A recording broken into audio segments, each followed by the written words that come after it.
എല്ലാവർക്കും വില്ലേജ് പാചകം എന്ന ചാനലിലേക്ക് സ്വാഗതം. ഒരു 250 ഗ്രാം ബീൻസ് വെച്ച് ബീൻസ് തോരൻ ഉണ്ടാക്കുന്നതാണ് ഇന്ന് പറഞ്ഞത്. 250 ഗ്രാം ബീൻസ് നല്ലോണം ചെറുതായിട്ട് അരിഞ്ഞു വെക്കും. നാരുണ്ടെങ്കിൽ എടുത്ത് കളയും. ഒരു 8 സ്പൂൺ ചുവന്നുള്ളി നീളത്തെ അരിഞ്ഞത്, 1 സ്പൂൺ ഇഞ്ചി, 1 സ്പൂൺ വെളുത്തുള്ളി ചെറുതായിട്ട് അരിഞ്ഞത്, അതിനുശേഷം ഒരു 1/4 കപ്പ് തേങ്ങ, 1 സ്പൂൺ മുളക് പൊടി, 1 സ്പൂൺ മഞ്ഞൾപ്പൊടി, ഒരു 4 പച്ചമുളക് കീറിയത്, അത് മിക്സിക്കകത്തിട്ടൊന്ന് അരച്ച് 15 സെക്കൻഡ് ഒന്ന് അരച്ച് വെക്കും. അതിനുശേഷം ഒരു പാൻ അടുപ്പത്ത് വെച്ചിട്ട് ഒരു 5 സ്പൂൺ വെളിച്ചെണ്ണ ഒഴിച്ചിട്ട് കടുക് വറുക്കും. അതിനകത്ത് ചുവന്നുള്ളിലേക്ക് ഇടാം.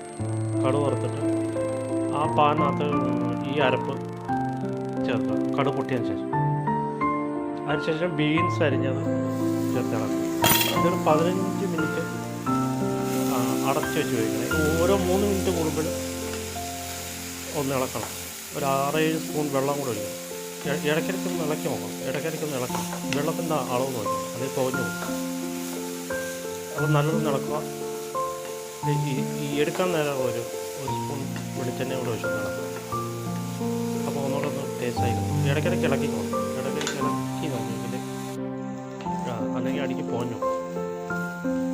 അപ്പോൾ എല്ലാവരും ഇതൊന്ന് ട്രൈ ചെയ്യണം. വളരെ എളുപ്പം ഉണ്ടാക്കുന്നത്. ബീൻസ് അരിയുന്ന